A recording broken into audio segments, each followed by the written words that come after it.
дуруд бинандагони азиз, бо шумо ҳастам Аҳлиддин Шамсиддинзода. ин барномаи дурахшон аз телевизиони вилояти Суғд. Ёдрас мешавем ки лоиҳаи мазкур аз ҷониби идораи телевизион ва радиои вилояти Суғд дар ҳамкорӣ бо Кумитаи иҷроии ҳизби халқии демократии Тоҷикистон дар вилояти Суғд таҳия ва пешниҳоди мардум мегардад. агар шумо фарзанди шумо, набераи шумо дорои истеъдоди фавқулода бошед, пас ин суфраи барномаи дурахшон маҳз барои шумо аст.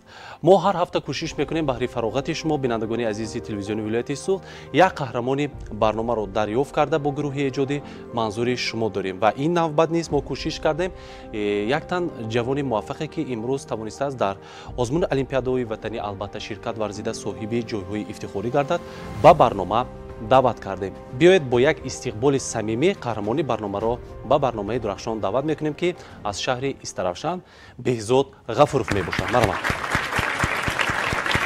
шумо марҳамат.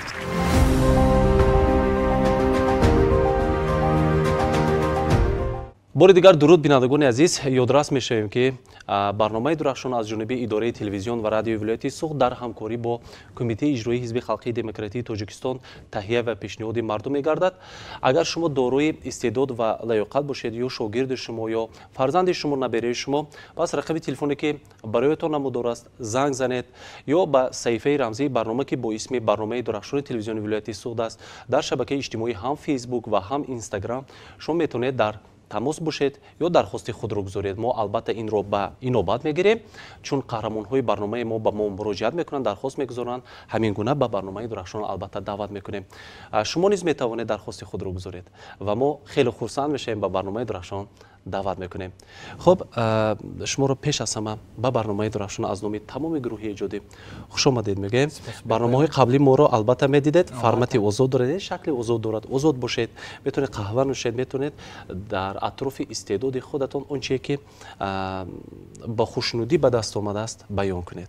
хуб, хушомадед. салом, эй ки диламро ба меҳр пайвасте. салом, ای که جهان از تجلیت زیباست. سلام، ای که سکوتت سکوت کوكب ها. سلام، ای که صدایت صدای باران ها. سلام و درود بینندگان عزیز و پیش از همه به شما نیز اظهار مینتداری می‌نمایم برای دعوتتان برای چنین یک برنامه شوق‌آور و خیلی جالب. امیدوار هستیم که برنامه درخشان این یک خود درخش تازه در صحیفه کتاب عمر ما خواهد بود. احسن و آفرین. یعنی امروز خود را معرفی میکنید از شهر استرشن، بیاید همین گونه معرفی کنیم که هر نفری که به برنامه درخشان البته شرکت می‌ورزد اسم خودت از کجا بوده، از کجا، از شهر استرشن یا شهر گلستان از کجا بودنش رو معرفی میکنه، بعداً چگونه امروز شما رو معرفی کنیم، داروی چه لیاقت هستید؟ خب البته بهزاد غفورов هستم، خواننده صنف دهم گیمنازیوم رقم 5 به نام اکادمیک رجب امانوی شهر استرشن. اشتراکچی آزمون جمهوری فروغ صبح دانایی کتاب است. اشتراکچی یک قطار المپیادهای جمهوری بین المللی و همچنین یک قطار آزمون ها که البته صاحبی دستاورد گردیده. احسن. بینندگان عزیز، یادداشت می‌شیم که امروز دستاورد قهرمان برنامه اونقدر زیاد است که ما به میز برنامه جایگیر کردن نتونستیم، به یک سو گذاشتیم. از کارگردان خواهش می‌کردم که نمایش داده باشند. امروز واقعا دستاوردتون زیاد است و شروع می‌کنیم از عنوان خردسالی، چون فرمت برنامه ما همین است که شکل باید از خردسالی آغاز کنیم که از چی آغاز کردید؟ خب بده از صنف یک. خب البته از خردسالی من شوق و رغبت به اندازه داشتم به چنین برنامه‌ها و به واسطه به آزمون و المپیادها که می‌خواستم در آنها بیشتر اشتراک کرده باشم و از آوان خردسالی نیز به فکرم استعداد داشتم و می‌خواستم که در هر یک برنامه اشتراک نموده باشم و این بود که مرا به یک قطار آزمون‌ها آورد. از جمله یکی از آزمون‌هایی که هنوز در آوان خردسالی اشتراک نموده بودم، این آزمون خودم را میسنجم بود که همچون یک خواننده. چی رو اجرا می‌کردید در اونجا بود؟ در آنجا شرط اساسی آزمون همین بود که از یک چند نامگاه فن‌ها امتحان می‌سپاریدند و بهترین ها انتخاب و قدر می‌شدند. احسن، آفرین. و اینجا من می‌بینم که به برنامه یک چند دستاورد خود رو آوردید.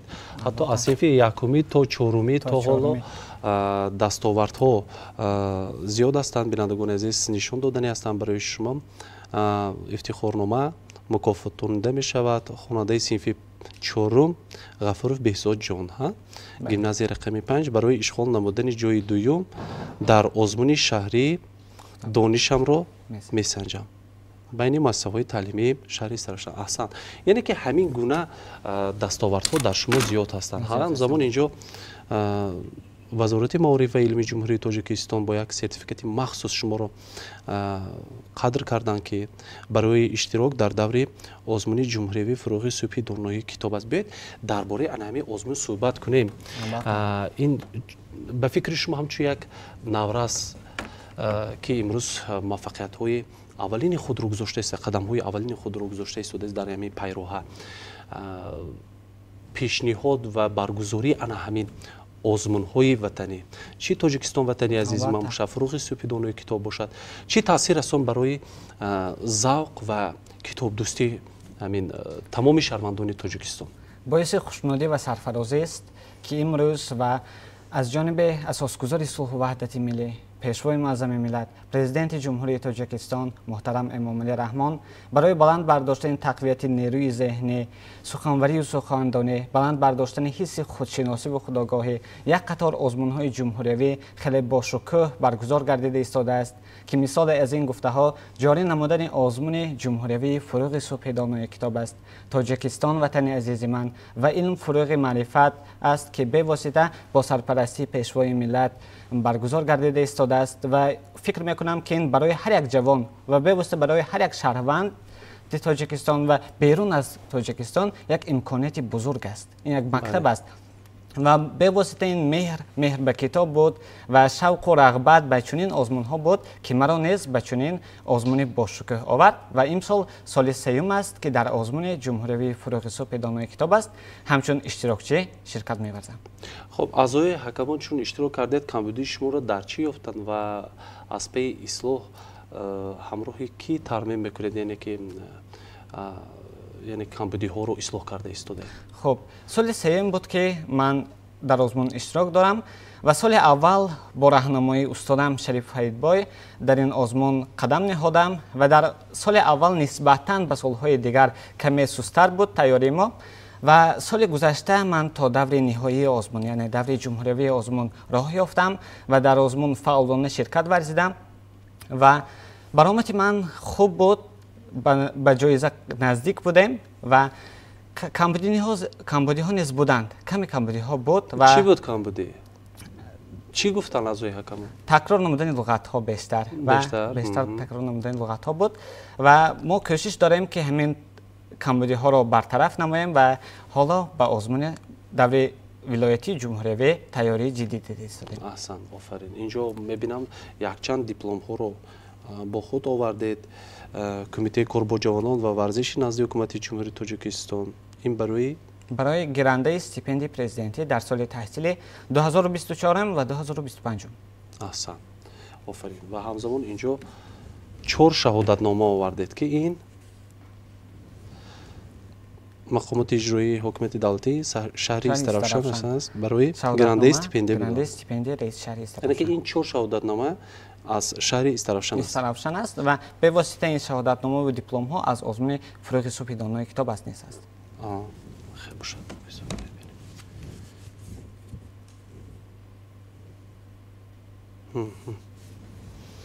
و همزمان برای اشغال نمودن جای دوم در دوره شهری آزمون جمهوری فروغ صبحی دانای کتاب است از روی نامیناسی ادبیات کلاسیکی تاجیک باشد. بیشتر به اشعار کدام شاعران کلاسیک رو آوردید و آن رو اعتراف میکنید؟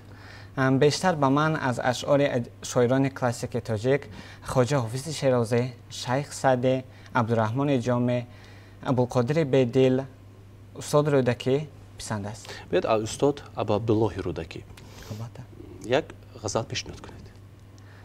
هر باد که از سوی بخارا به من آید، با بوی گل و مشک و نسیم سمن آید، بر هر زن و هر مرد کجا بروزد آن باد، گوییم مگر آن باد همه از خوتن آید.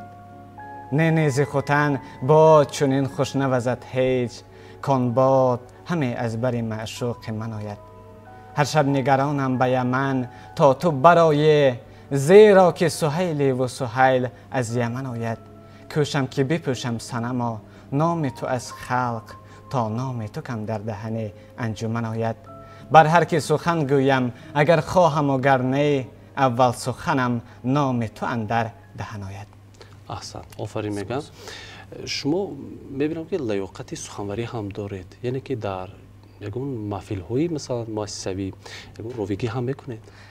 بله، شاید بیشتر من در چنین چاره‌بینی های سطح شهری و ولایتی بیشتر فعالیت میکنم و ما در شهر خود یک گروه داریم با نام گروه خوانندگان با لیاقت شهر استرافشن که به واسطه راهبری گروه هستم و با خوانندگان با لیاقت چنین صحبت ها میگذرانیم و با آنها به واسطه چاره‌بینی های فرهنگی و علمی تشکیل میکنیم. آفرین. خب امروز با آزمون همراه استادتون آمادگی دیده ایستادید و امروز اشتراکچیان آزمون بین همسبقان شما خیلی زیاد هستند در این آزمون؟ بله، در شهر ما در مؤسسه ما اشتراکچیان آزمون خیلی زیادند و آنها به واسطه کوشش میکنند، سعی و تلاش می‌ورزند که بیشتر آمادگی دیده باشند. چون گفتید در شهر استرافشهر یک محفل تشکیل کردیم که در آنجا غالبان آزمون المپیادها جمع آمدند. مقصد تشکیل این محفلتون در چی است؟ مقصد اساسی تشکیل نمودن این محفل ما آن است که پیشنهاد نمودن این خوانندگان با لیاقت دریافت چهره‌های نو سخنور و سخندان و رشد این استعدادها میباشد که مردم بینند آگاه باشند و کتابخوانی رو بیارن با آزمون‌ها اشتراک کنند. احسن، آفرین. بیاید به مسائل تعلیم تمام فن‌ها رو با بهای اعلا میخونید. خب هست فنی که مشکلی میکشه؟ نه، به فکرم من کوشش میکنم در تمام فن‌ها همه جانبه آمادگی دیده باشم و باعث خوشنودی است که از همه فن‌ها بهای اعلا است و گیرنده استیپندی پرزیدنتی هستم. آفرین. دو آموزگاری که بیشتر برای موفق شدن شما خیلی سهم خود رو گذاشتن. خب استاد شریف فیدبای و استاد ولیجان اکبری. اولین استادتون کی بودن؟ اولین استاد من معلم حیدر و تحفه میباشند که به واسطه از آوان خردسالی سعی و تلاش ورزیدند و همون استعداد را در من کشف نمودند. بهترین خصلتشون؟ بهترین خصلتشون خیلی مهربان هستند. مهربان هستند. خب شما بعد از 10 سال آینده بعدی که ختم کردید، دانشجو شدید، خود رو در کدام ساحه میبینید؟ با کدام موفقیت ها میبینید؟ با موفقیت های بیشتر در ساحه روزنامه نگاری باشد. روزنامه نگار شدنی هستید و در این جاده چیکار کرده ایستادید برای روزنامه نگار؟ بیشتر کوشش میکنیم، سعی و تلاش ورزیده ایستادیم که بیشتر آموزیم.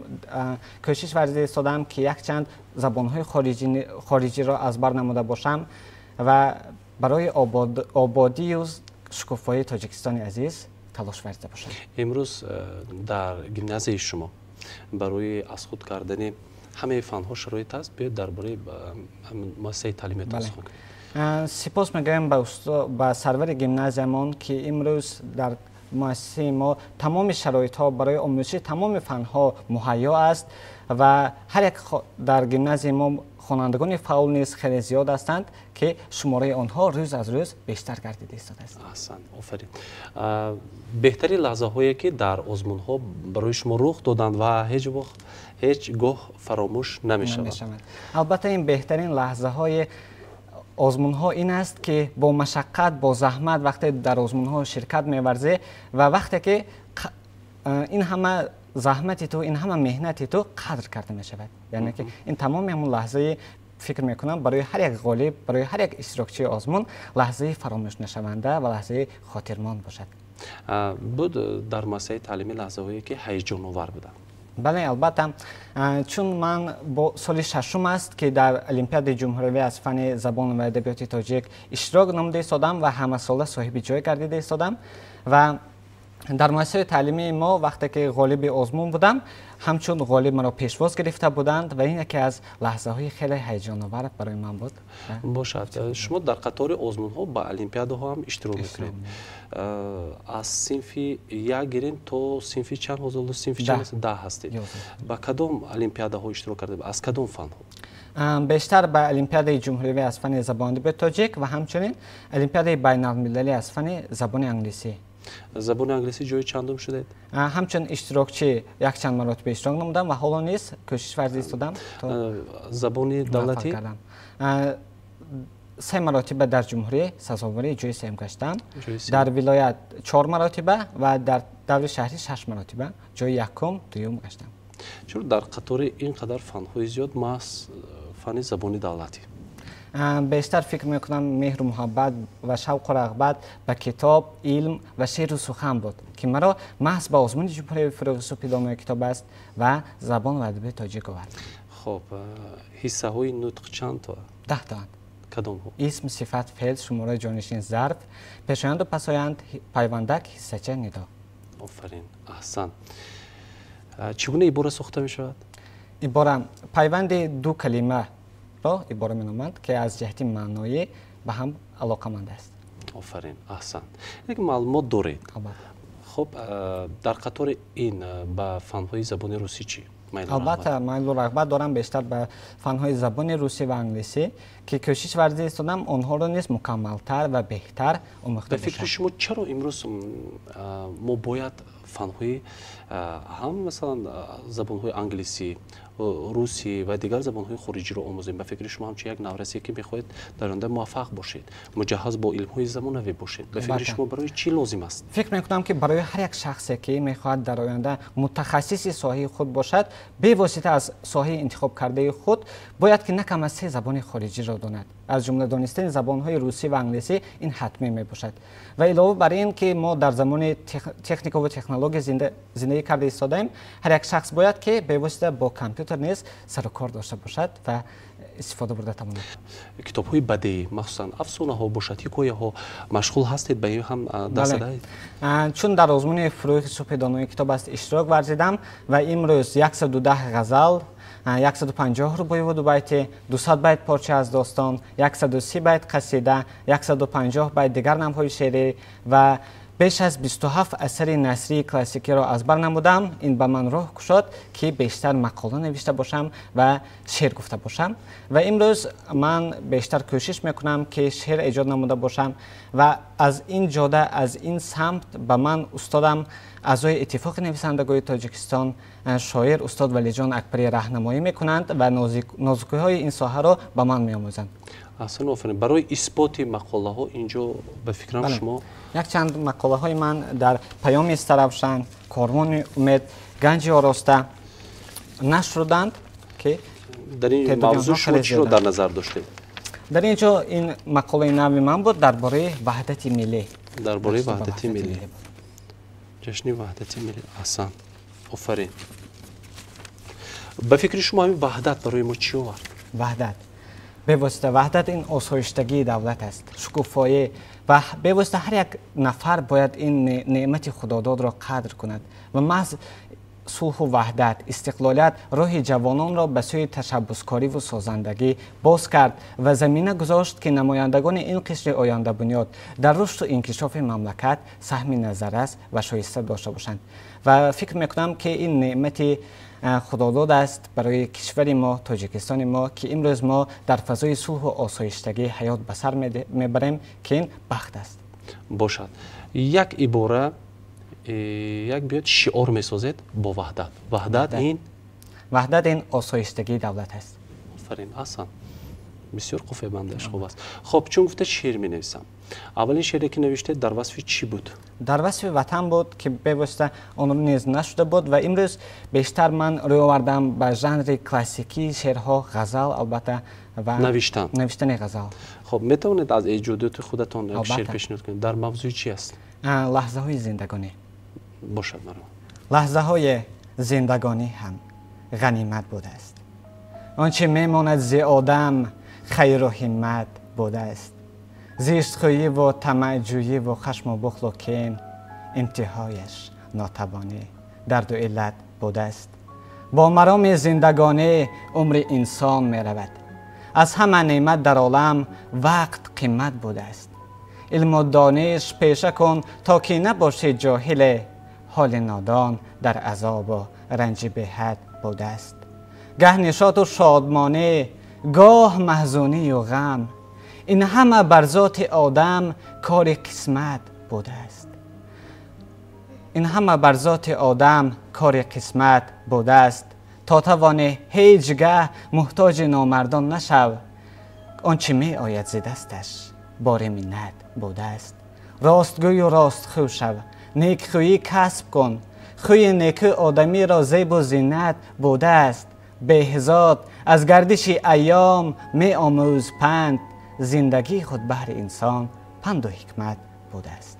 یکی از نقطه های مهمش وقت رو غنیمت دانستن. وقت رو چگونه میشناسید و به قدرش تا چه اندازه میرسید؟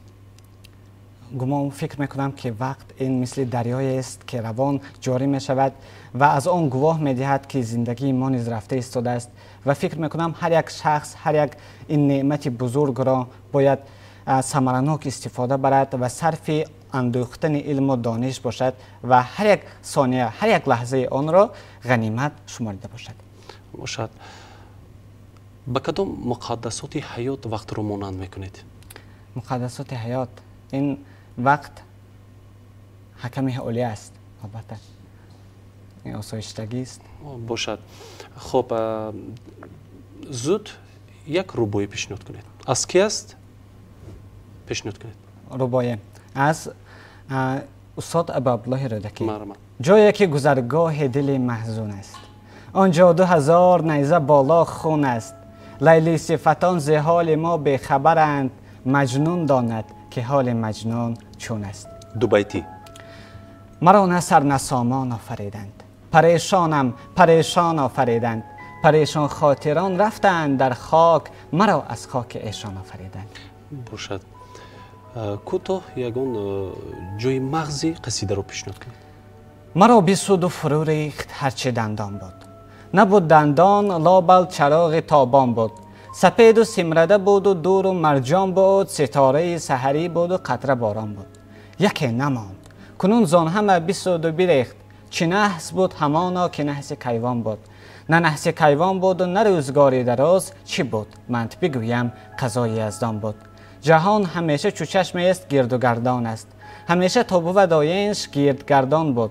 همان که درمان باشد بجای درد شود و باز درد همان که از نخست درمان بود. کهن کند به زمان همان کجا نبود و نو کند به زمان همان که خلقان بود. تحلیل کنید.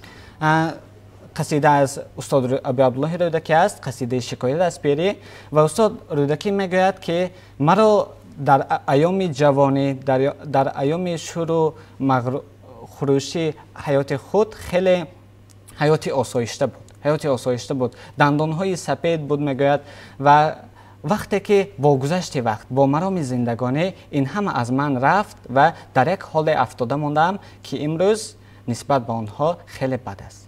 باشد.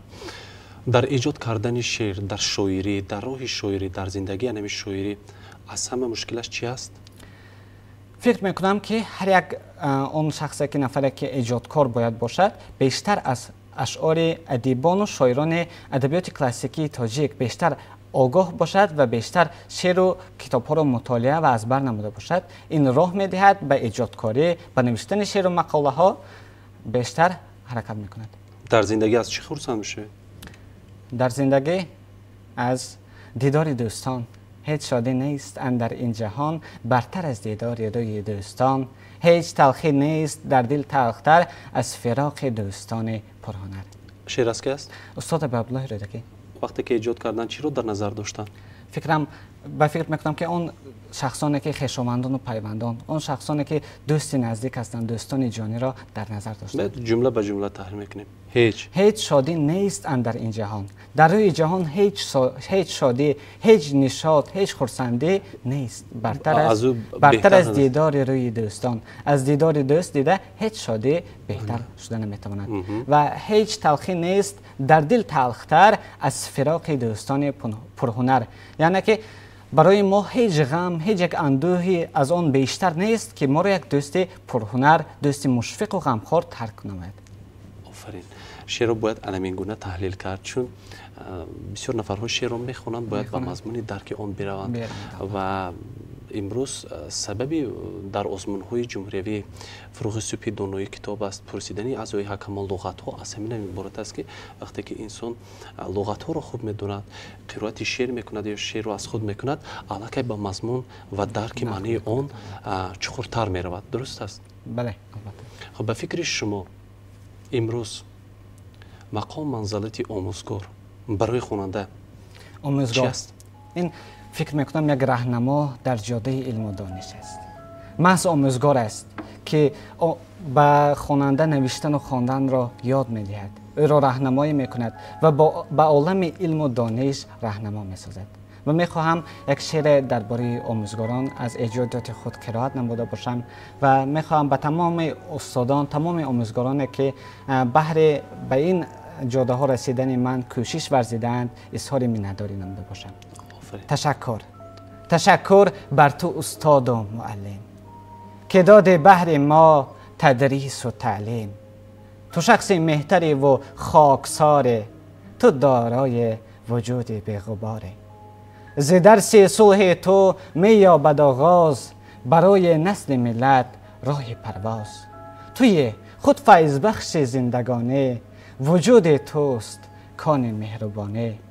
نباشد گرچه اعلا شعر بهزاد، ببالم گر شود تعب کسی شاد. امروز با کل آموزگاران تاجیکستان که امروز بهر تربیت نسل نو رسند زحمت میکشند، برای فرزندان مردم علم میدهند، راه درست رو انتخاب کرده میدهند. امروز مادر معنوی هر یک فرزند آموزگار است. برای آنها چی گفتنی هستید؟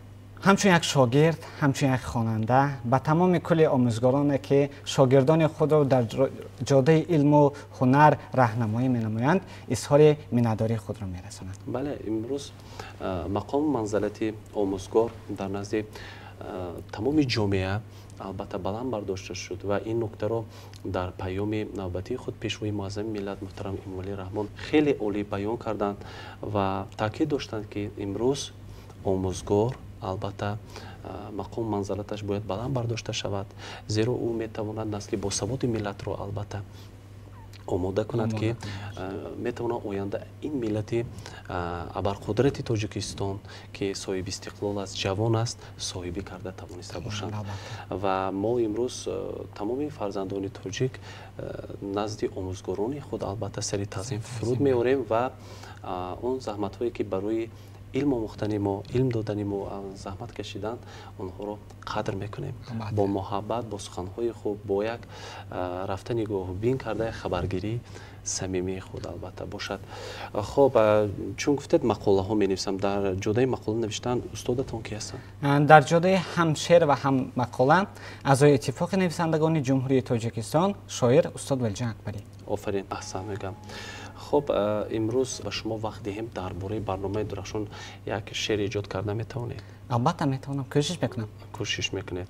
خب بخشیده شده باشد به برنامه درخشان چگونه دیدن میخواهید، چگونه دیدید یا که در این منبر که ها اشتراک میکنند؟ فکر میکنم این درخشان یک منبر آزاد است برای هر یک جوانی صاحب استعداد، هر یک چهره که میخواهد استعداد خود را نمایش داده باشد و به واسطه هر یک چهره که هنر دارد، استعداد دارد.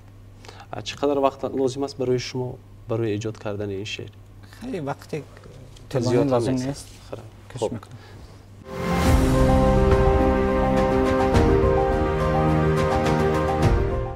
درخشان است مکتب بهر فرد چهره استعداد، برای هر جوان خوش مهارت منبر آزاد. ز فیضش نور میبارد، به دل امید میکارد، هدایت میکند بر پیشرفت و پیشه ایجاد. درخشان خود درخش وحدت است و نور استقلال، که از آن می شود رخشنده تر استاره اقبال. درخشان قدردان است و به ما الهام می بخشد، به دل نیروی تازه می دهد تا ذوق یابد بال. درخشان است راه آرزوی فرد سازنده، که با علم و هنر گردد وطن آباد و پاینده. مثال صبح نو امید نو را پرتو افشان است، درخشان هم درخش در ره فردای آینده. این بود نصر بود، از لحاظ نصر همین رو تحلیل میکنید؟ باطن درخشان این یک درخش تازه، یک رخش نور است در مسیر، در همون جاده که شخص در راه علم و دانش طی کرده است و برای هر یک شخص منبر آزاد است. که میتواند فکر و افکار خود را در اینجا بیان نموده باشد. و درخشان این یک منبری است، یک برنامه است که برای هر یک شخص امکانیت خیلی بزرگ است که میتواند یک قدم در جاده خیش باشد و میتواند برای شخصان ایجادکار الهام نیز بخشیده باشد. آفرین، احسن میگم. و همزمان اینجا به برنامه درخشان مدال ها رو آوردید که این مدال ها از المپیاد جمهوری از فن زبان و ادبیات تاجیک است. خب چون گفته 3 مرتبه صاحب جایهای سیوم شدید. بله. خب وقتی که انا همین غالب شدید، انا همین مکافات ها رو، مدال ها رو، مثلا دیپلم ها رو تقدیم میکنند، کیفیت چگونه میشود؟ این یک لحظه است، یک لحظه خاطرمان است که تمام اون رنج های، تمام زحمت هایی که در راه به دست آوردن این دستاورد حس نموده، تمام اونها برطرف میشوند. برطرف میشوند. یک لحظه خیلی خاطرمان است برای من. در خانواده با ایجاد کردن شما، از خود کردن علم و اشتراک در آزمون ها چی شرایط فراهم آوردن و پهلوی شما هستند؟ بله، با من بیشتر در این جاده پدر و مادرم راهنمایی میکنند و تمام شرایط ها مهیا است که در تمام آزمون ها، در تمام چنین برنامه و دستورها مرا راهنمایی میکنند، همراهی میکنند و به واسطه دستگیری مینمایند.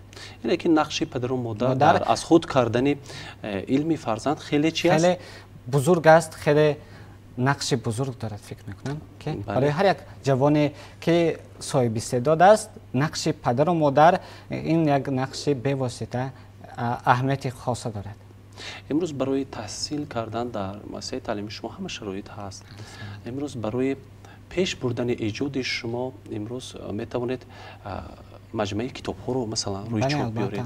امروز برای به دست آوردن مثلا جایزه و دیپلم ها چندین آزمون های وطنی است که شما میتوانید فراغ اشتراک کنید. برای این گونه شرایط های مساعد برای فراغ کردن علمی شما، نورسان و جوانان امروز باید جواباً به این غمخواری ها چی باید کنند؟ خب این همه غمخواری و باوری، این همه غمخواری و باوری و توجه دولت و حکومت، خاصتاً پیشوای معظم ملت، برای ما نسل جوان نه تنها افتخار بلکه مسئولیت هم هست که ما را جهت سزاوار بودن به این همه غمخواری ها سوی تشبثکاری و سازندگی پیش میبرد.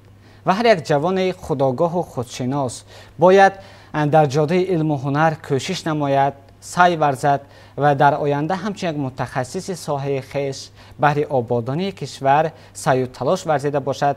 و ما جوانان خوب درک میکنیم که آینده تقدیر خلق و دولت تاجیکستان عزیز به ذمه ما گذاشته می شود.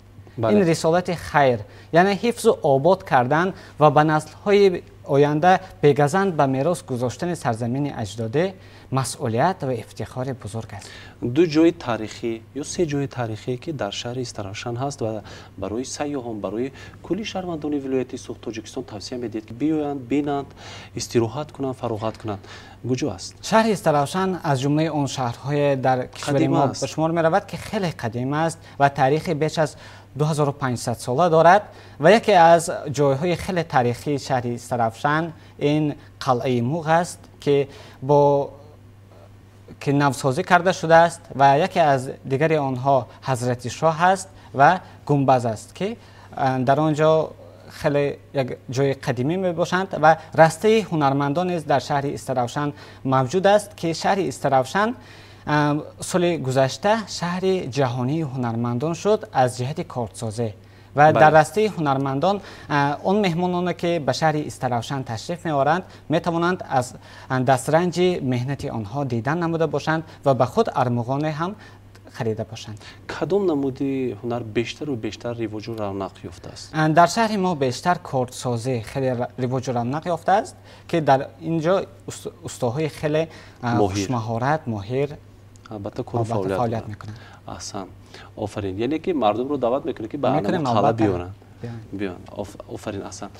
زود کلمه پیشنهاد میکنم جمله سازی. خب آب منبع حیات و سرچشمه خشک نشونده حیات است. آفرین. تاجیکستان خانه امید هر یک تاجیک است. راهبر آن شخص است که به دیگر نفران الهام میبخشد. باشد. جمله سازید که کلمه مرکب داشته باشه. خب. مرحبا. کوههای تاجیکستان کوههای بلند و سر به فلک کشیده هستند. آفرین، احسن.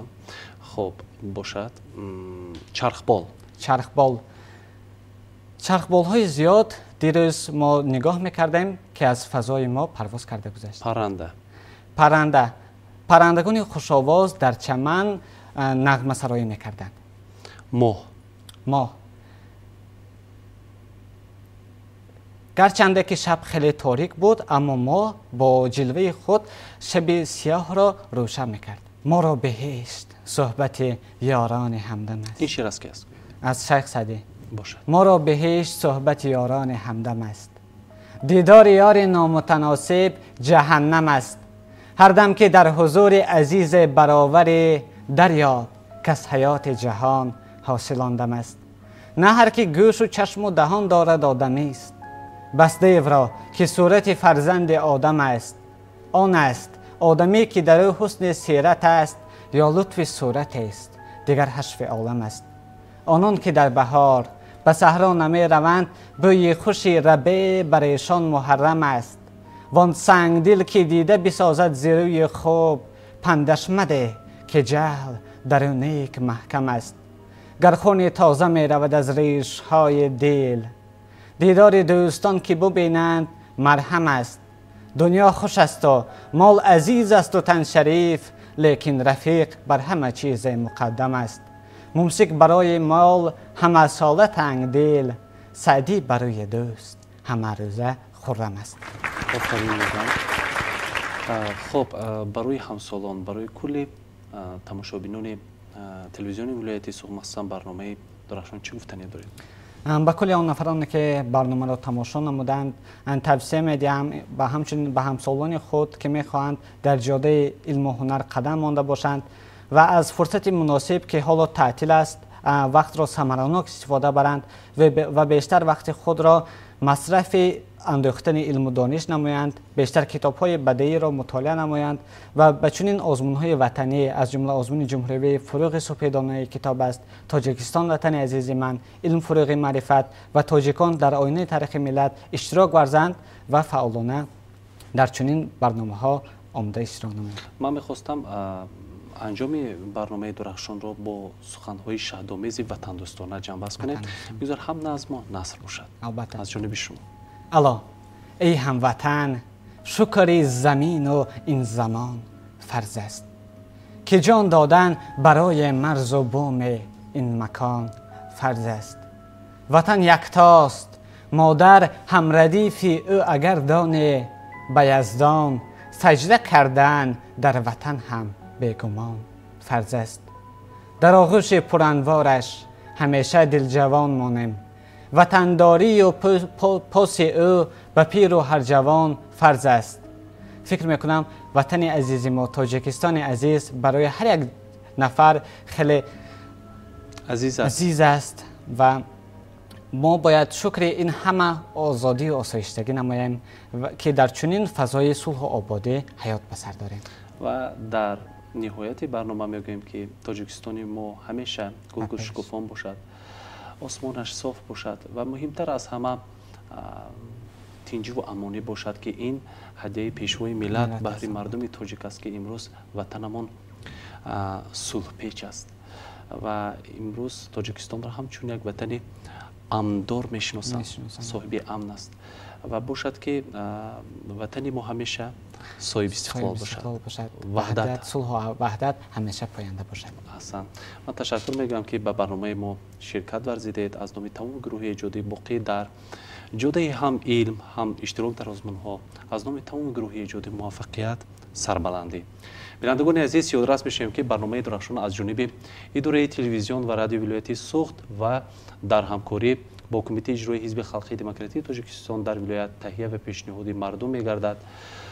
هر نفری که دارای استعداد و لیاقت فوق‌العاده است میتواند به رقم تلفنی که برایتان نموده را زنگ زنید یا به صفحه رمزی برنامه که با اسم برنامه درخشان تلویزیونی ولایتی سوخت هم در شبکه اجتماعی فیسبوک و هم در اینستاگرام موجود است میتوانید درخواست خود را گذارید. ما کوشش میکنیم همین گونه یک برنامه جالب را تهیه کرده منظور شما داره و انامین جمع برنامه درخشان از جانب کمیته اجرایی حزب خلقی دموکراتی تاجیکستان در ولایت سوخت تهیه قهرمانی برنامه ما بسیار جان می‌گردد.